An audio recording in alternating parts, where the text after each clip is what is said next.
तो आजकल पेरेंट्स एक ही लाइन बोलते हैं कि बच्चे की स्पीच तो आ गई है, और नेचुरली वो बात सच भी होती है। और पेरेंट्स उस टाइम पे बहुत इमोशनल होते हैं कि कुछ समझ ही नहीं पाते, क्योंकि उनके बच्चे ने फर्स्ट वर्ड बोलना शुरू किया है, जैसे कि मम्मा, पापा और वन वर्ड्स बोलना। तो पेरेंट्स को लगता है कि मेरा बच्चा बोल रहा है, पोएम सुना रहा है, समझ रहा है, तो सब ठीक हो जाएगा और धीरे धीरे ग्रेजुअली सब अच्छा होगा। बट धीरे धीरे एक और कंसर्न सामने आता है।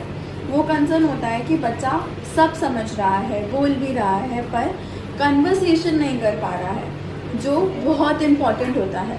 कोई प्रोफेशनल या थेरेपिस्ट पेरेंट्स से ये बात पूछता है कि क्या आपका बच्चा बैक एंड फोर्थ कन्वर्सेशन करता है, तो पेरेंट्स साइलेंट हो जाते हैं। क्यों? क्योंकि उन्हें पता ही नहीं है कि कन्वर्सेशन और स्पीच में क्या मतलब है। कम्युनिकेशन और स्पीच सेम नहीं होते हैं। तो पेरेंट्स, आज हम इसी टॉपिक के बारे में बात करेंगे कि स्पीच और कम्युनिकेशन में क्या डिफरेंस है। तो सबसे पहले हम समझते हैं स्पीकिंग वर्सेस कम्युनिकेटिंग में क्या डिफरेंस होता है। तो एक बहुत ही सिंपल एग्जांपल के साथ शुरू करते हैं। दो बच्चे हैं, एक बच्चा सब कुछ बता पा रहा है, कलर्स के नाम, प्लैनेट्स के नाम, ट्रीज, मतलब सब बता रहा है। मुझसे पूछ रहे हैं व्हाट इज दिस, आपने क्या पहना है, आपने क्या खाया है, वो सब बता रहा है। पर जब बारी कम्युनिकेशन पे आती है तो वो कुछ नहीं बता पा रहा। जैसे अगर मैंने पूछा आप आज अपसेट क्यों हो, आपने आज खाना क्यों नहीं खाया, तब बच्चा ब्लैंक हो जाता है, क्योंकि तब बच्चे को समझ में नहीं आता है कि अब मुझे क्या बोलना है। तो यहाँ पे कम्युनिकेशन ब्रेक हो जाती है। और दूसरे केस में जो सेकंड बच्चा है, वो बोल तो बहुत कम पाता है, उसके फ्यूअर वर्ड्स हैं, पर वो अपने पेरेंट्स को बुला लेता है, बता देता है उसे क्या चाहिए, अपने गेस्चर से सब कुछ बता पाता है कि मुझे ये चाहिए, मुझे वो चाहिए। अगर उसको वॉशरूम भी जाना है तो अपने गेस्चर से बता देता है या पॉइंटिंग से बता देता है, उसकी पॉइंटिंग स्ट्रांग है। तो पेरेंट्स, आप खुद बताइए किसकी कम्युनिकेशन बेटर हुई, चाइल्ड ए की या चाइल्ड बी की। तो पेरेंट्स, कम्युनिकेशन और स्पीच में यही डिफरेंस होता है। स्पीच और कम्युनिकेशन का मेन डिफरेंस इज समझना। अगर बच्चा समझ के सब कुछ बोल रहा है तभी उसकी कम्युनिकेशन अच्छी है। ये मत समझना कि अगर आपका बच्चा बोलना शुरू हो गया तो उसकी कम्युनिकेशन भी अच्छी है। कुछ पेरेंट्स वोकैबुलरी को ही कम्युनिकेशन समझते हैं। मेरे बच्चे को सब प्लैनेट्स के नाम पता है, मेरे बच्चे को एनिमल्स पता है, मेरे बच्चे को सब पता है। That's great, that's very good कि बच्चे की वोकैबुलरी अच्छी है, पर that's not enough. Vocabulary is essential for language, but सिर्फ वोकैबुलरी से लैंग्वेज नहीं आती। लैंग्वेज के बहुत सारे पार्ट्स होते हैं। तो लैंग्वेज के पार्ट्स में सबसे पहला स्टेप तो वोकैबुलरी है कि बच्चा कितना जानता है, पर सेकेंड स्टेप आता है अंडरस्टैंडिंग, कि बच्चा कितना समझ रहा है। बच्चे को ये तो पता है कि ये डॉग है, पर क्या उसको ये अंडरस्टैंडिंग है कि डॉग और कैट में क्या डिफरेंस है। अंडरस्टैंडिंग भी बहुत इंपॉर्टेंट है कि डॉग क्या साउंड करता है, बार्क डॉग करता है, सब पता होना चाहिए, एक अंडरस्टैंडिंग भी होनी चाहिए। थर्ड पॉइंट है एक्सप्रेसिव लैंग्वेज, अपनी लैंग्वेज को एक्सप्रेस करना। अगर बच्चे को कुछ चाहिए तो वो उसको एक्सप्रेस कर पा रहा है, अपने थॉट्स बता पा रहा है। अगर उसको हमने टॉपिक बताया तो उसके बारे में कुछ बोल पा रहा है। Conversation skills and social communication, बच्चा सबके साथ सोशली इंटरेक्ट करे, कन्वर्सेशन को होल्ड करे। अगर मैंने बोला कि आपने खाना क्यों नहीं खाया, तो बोले मेरा मन नहीं था, या मुझे भूख नहीं थी। आप स्कूल क्यों नहीं गए, क्योंकि मेरी तबीयत ठीक नहीं थी या रेन आ रही थी। तो बच्चे को अपने थॉट्स, अपनी सोशल कम्युनिकेशन बहुत स्ट्रांग रखनी चाहिए। नेक्स्ट इज टॉपिक मेंटेनेंस, एक टॉपिक पे थोड़ी देर स्टे करना। अगर मैंने बच्चे को एक ऑब्जेक्ट दिया और मैंने बोला इसके बारे में मुझे 3 लाइन्स बताओ, तो कुछ बच्चे नहीं बता पाते। पर लैंग्वेज स्ट्रांग करने का सबसे अच्छा और आसान तरीका है कि बच्चा उस टॉपिक के बारे में कुछ बोल पाए। Last but most important and not the least is problem solving through language. अगर बच्चे से बॉटल नहीं खुल रही है तो कुछ बच्चे रोना स्टार्ट कर देते हैं या ट्राई करते रहते हैं, पर हेल्प नहीं मांगते। अगर बच्चे को कोई प्रॉब्लम है तो वो उसको सॉल्व करे, जैसे मैम मेरा टॉय टूट गया है, प्लीज़ हेल्प कर दो, इसे जोड़ दो। बॉटल नहीं खुल रही, मैम हेल्प कर दो, इसको खोल दो। तो बच्चे को अपनी प्रॉब्लम समझनी चाहिए और कम्युनिकेट करना चाहिए। आप किसी चाइल्ड को बेशक 500 वर्ड सिखा दो, पर उससे कम्युनिकेशन स्ट्रांग नहीं होगी, क्योंकि कम्युनिकेशन वोकैबुलरी नहीं होता। कम्युनिकेशन होता है रियल लाइफ एग्जाम्पल्स में उन्हें सॉल्व करना, उनके साथ डील करना, practicality, not only learning the things. Next is talking versus communication. Conversation बहुत ही ज़्यादा कॉम्प्लेक्स चीज़ है। हम अडल्ट को आसान लगती होगी, पर बच्चे के लिए बहुत ज़्यादा मुश्किल होती है, क्योंकि उसका ब्रेन एक साथ 3-4 चीज़ों को समझ रहा होता है, एक साथ 3-4 चीज़ें उसके माइंड में चल रही होती हैं। कन्वर्सेशन में बच्चे को सबसे पहले सुनना होता है, समझना होता है, सोचना पड़ता है, फिर आंसर देना पड़ता है। बच्चे के दिमाग में बहुत सारी चीज़ें चल रही होती हैं, इसलिए कन्वर्सेशन रॉट लर्निंग से नहीं आती। एक छोटे से रियल लाइफ एग्जाम्पल के साथ समझते हैं। पेरेंट्स ने बच्चे से पूछा, आज आपके स्कूल में क्या हुआ? बच्चे ने बोला, red colour, twinkle twinkle little star, Humpty Dumpty sat on a wall. Parents confuse कि मैंने तो ये पूछा ही नहीं। पर क्या पेरेंट्स आपको ये समझ में आया कि बच्चे को वो क्वेश्चन ही समझ में नहीं आया, क्योंकि ओपन एंडेड क्वेश्चन समझना उसके लिए शायद डिफ़िकल्ट है, या उसको पता ही नहीं था कि मैं क्या आंसर दूँ जो रेलिवेंट हो, या उसको लैंग्वेज ऑर्गेनाइज करनी नहीं आती। तो ऐसा मत समझना कि मेरे बच्चे ने मेरा क्वेश्चन ही नहीं सुना या मुझे इग्नोर कर दिया, क्वेश्चन इग्नोर कर दिया। बस बच्चे को सोशली कम्युनिकेशन में थोड़ी सी डिफ़िकल्टी हो रही है। अब पेरेंट्स का बहुत ही कॉमन क्वेश्चन कि मैम क्वेश्चन का आंसर तो दे देता है पर कन्वर्सेशन नहीं करता।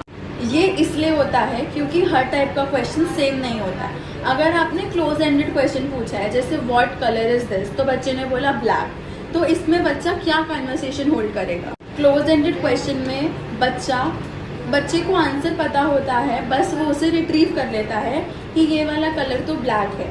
पर ओपन एंडेड क्वेश्चंस में, जैसे मैंने पूछा आज स्कूल में क्या हुआ, तो बच्चे को पहले सोचना है, रिकॉल करना है, फिर प्रोसेस करना है, थिंक करना है, फिर वो आंसर देगा। तो उसमें बच्चा थोड़ा कंफ्यूज हो जाता है। क्लोज एंडेड क्वेश्चन करना और आंसर देना थोड़ा इजी है, पर ओपन एंडेड बहुत स्ट्रगलिंग है और मुश्किल लग सकता है। इसलिए बच्चा अकेडमिकली स्मार्ट लग सकता है, बट जब बारी सोशल कम्युनिकेशन की आती है तब पेरेंट्स को लगता है कि मेरा बच्चा सही पेस पे नहीं जा रहा, और उस टाइम पे पेरेंट्स थोड़ा कंफ्यूज हो जाते हैं और स्ट्रगल करते हैं कि अब हम क्या करें। अब बारी आती है एक बहुत ही इम्पॉर्टेंट और मॉडर्न टॉपिक की, गेस्टाल्ट लैंग्वेज प्रोसेसिंग। सुनने में बहुत मुश्किल लग रहा है, पर समझने में उतना मुश्किल नहीं है। सिंपल लैंग्वेज में बच्चा इसमें जो चीज़ें लर्न करता है वो चंक्स में लर्न करता है, छोटे छोटे पार्ट्स में लर्न करता है। जैसे बच्चा बोलता है let's go guys, subscribe to my channel, oh no what happened, तो पेरेंट्स को लगता है वाओ मेरे बच्चे को इतनी इंग्लिश आती है, बट एक्चुअली चाइल्ड में भी सिर्फ स्क्रिप्ट्स रिपीट कर रहा होता है। तो ये गलत नहीं है, और ये लैंग्वेज डेवलपमेंट का एक पैटर्न भी हो सकता है। जैसे फॉर एग्जाम्पल बच्चे को चोट लगी, तो बच्चा रोने की बजाय या बोलने की बजाय मम्मा मुझे चोट लगी, उसने बोला ओ नो व्हाट हैपेंड, क्योंकि उसने ये फ्रेज कहीं और से सुना और वो पूरा लर्न करके रिस्टोर करके बोल दिया। इसमें लैंग्वेज डेवलपमेंट में हेल्प भी हो सकती है। अब बारी आती है एकोलेटा, जिससे पेरेंट्स बहुत ज़्यादा डर जाते हैं कि मेरा बच्चा सिर्फ रिपीट ही करता है। जैसे अगर पेरेंट्स ने बोला खाने में क्या खाया, तो बच्चे ने रिपीट किया खाने में क्या खाया इंस्टेड ऑफ आंसरिंग दैट। लेकिन ये हमेशा नेगेटिव नहीं होता, कभी कभार ये लैंग्वेज का एक इम्पॉर्टेंट स्टेप भी बन सकता है, क्योंकि इसमें बच्चा स्टेप बाय स्टेप लर्निंग कर रहा होता है।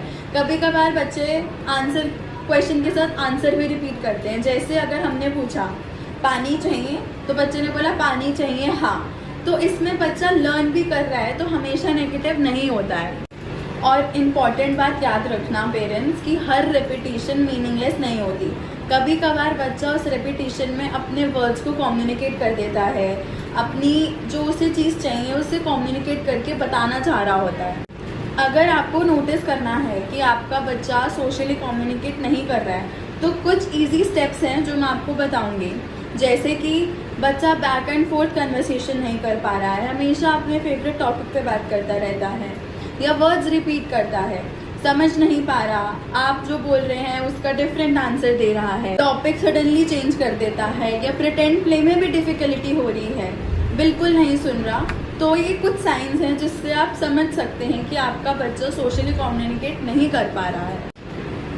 बस एक चीज़ याद रखनी है पेरेंट्स, ये कोई बैड बिहेवियर नहीं है, कोई बीमारी नहीं है। इट्स जस्ट दैट कुछ बच्चे नेचुरली सोशल कम्युनिकेट कर लेते हैं और कुछ बच्चों को थोड़े एक्स्ट्रा सपोर्ट की ज़रूरत होती है। कुछ स्टेप्स हैं पेरेंट्स जो आप लोग घर पे भी कर सकते हैं। पहला, क्वेश्चनिंग मोड बंद कर दीजिए। हमेशा बच्चे के साथ क्विज मत खेलिए। व्हाट कलर इज़ दिस, आपने क्या पहना, व्हाट इज़ दिस, ये कौन सी शेप है, ये बंद कर दीजिए। इससे बच्चा इंटरैक्ट नहीं करेगा, बच्चे को ये टेस्ट लग सकता है, बच्चा बोलेगा हमेशा मेरे से क्वेश्चनिंग ही होती है, तो इसमें कम्युनिकेशन में थोड़ा स्ट्रगल आ सकता है।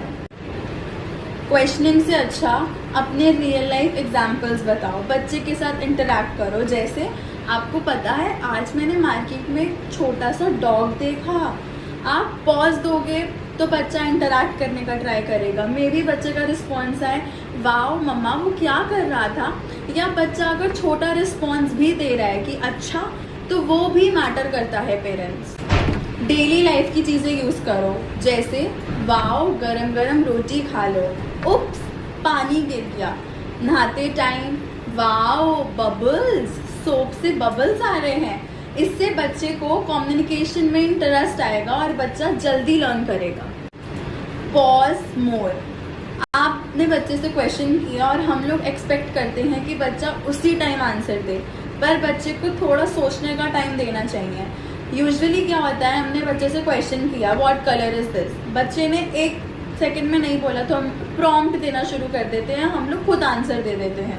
तो बच्चे को थोड़ा वेटिंग टाइम देना चाहिए, पॉज देना चाहिए, ताकि बच्चा वो क्वेश्चन ग्रेजुअली सोच पाए। सबसे important, model instead of correcting. मतलब अगर बच्चे ने बोला डॉग रन, ये मत बोलो नो, ऐसे नहीं बोलते, ये बोलते हैं डॉग इज रनिंग। आप बोलो हाँ वाओ देखो डॉग इज रनिंग। अगर आप बच्चे को मॉडल करोगे और करेक्ट नहीं, तो बच्चा कम्युनिकेशन ईजिली सीखेगा। अगर हम उसे बार बार करेक्ट ही करते रहेंगे तो फिर बच्चा अपने ऊपर डाउट करेगा और सोचेगा कि मैं बोलूँ या नहीं है, लेकिन कन्वर्सेशन में स्ट्रगल करता है। तो पेरेंट्स, ये कोई नेगेटिव पॉइंट नहीं है, इट्स जस्ट दैट कि बच्चे को थोड़ा सा सपोर्ट चाहिए। सब बच्चे अलग वे में लर्न करते हैं, तो कभी भी कंपैरिजन मत करो, बस एक सपोर्टर के पास जाओ जो इस चीज़ में आपको सपोर्ट करे। पेरेंट्स, बस हमेशा एक लाइन याद रखो, the goal is not more words, the goal is better communication. क्योंकि कम्युनिकेशन से ही एक बेटर रिलेशनशिप बिल्ड होती है और बच्चे का एनवायरनमेंट बेटर होता है। तो पेरेंट्स, अगर आपको ये वीडियो अच्छी लगी हो तो प्लीज़ हमारे चैनल को सब्सक्राइब कीजिए और ऐसी और हेल्पफुल वीडियोस के लिए हमें फॉलो कीजिए। और for any help you can contact us. Thank you.